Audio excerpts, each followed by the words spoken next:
September 12, 1944, Peleliu, Palau Islands. The Pacific sun was already brutal by 800 hours. On the deck of the USS Hornet, Major Robert Cowboy Stout climbed into his F-6F Hellcat. Engines roared, fuel fumes hung in the air. Another mission, another flight into war. But this morning felt different. His orders were simple: recon the northern airfields before the Marines landed.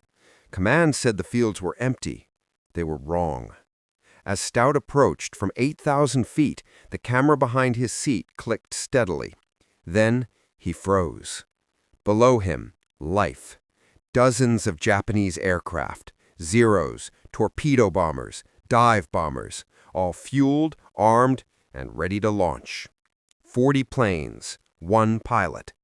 If they took off, the invasion fleet would die before it reached the beach. He could radio for help, but help would come too late. So he didn't call. He dove. The Pratt & Whitney engine screamed as the Hellcat dropped to treetop level. Palm fronds whipped by his canopy. The airfield opened before him, a perfect target. He pulled the trigger. 6.5 caliber guns erupted. Tracers tore through Zeros. The next burst hit the fuel drums, and the world exploded. Flames leapt skyward. Fuel drums ignited aircraft. Aircraft ignited neighbors. The airfield became an inferno. Anti-aircraft fire clawed at the sky, but Stout was already gone, banking, climbing, assessing. 15 planes destroyed, 20 more untouched. He dove again, lower, slower, through a storm of tracers. Shrapnel tore into his tail. The Hellcat shook, but held. He opened fire once more. 5 Zeros fell burning. A fuel truck exploded. The airfield vanished in flame. 12 seconds of gunfire. 2 attack runs. 40 aircraft destroyed. When he pulled away, Peleliu's northern coast was burning. A pillar of smoke rose 50 miles into the sky. One pilot, one plane, 8 minutes, and an enemy air force erased. Without those planes, the Japanese garrison had no air cover. The invasion fleet would reach Peleliu unopposed. Thousands of Marines would live because one man refused to wait for orders. Back aboard the Hornet, the radio crackled. "Hornet Control, this is Stout. Mission complete. Peleliu airfield neutralized." Silence. Then disbelief. "Say again, Stout. Did you say neutralized?" He smiled. "Affirmative. The airfield is no longer operational." 40 minutes later he landed, his plane shredded with shrapnel, out of ammo, wings scorched. The crew fell silent. The smoke on the horizon was his work. The debrief lasted 3 hours.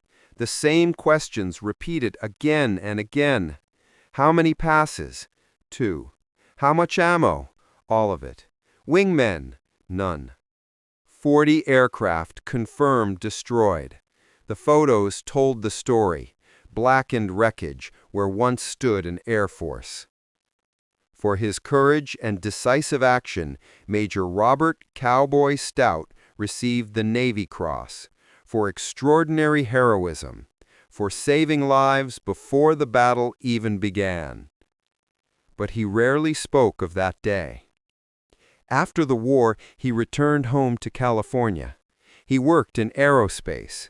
He raised a family. He lived quietly, almost anonymously. Even his children never knew that their father had once destroyed an entire enemy base single-handedly. Decades later, historians uncovered his mission reports, and Robert Cowboy Stout's name resurfaced, a legend rediscovered, cited in tactical manuals as a masterclass in initiative, precision, and seizing opportunity.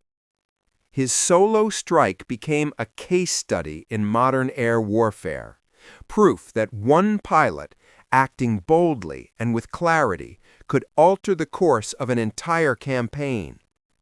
Robert Stout passed away in 1989 at the age of 73.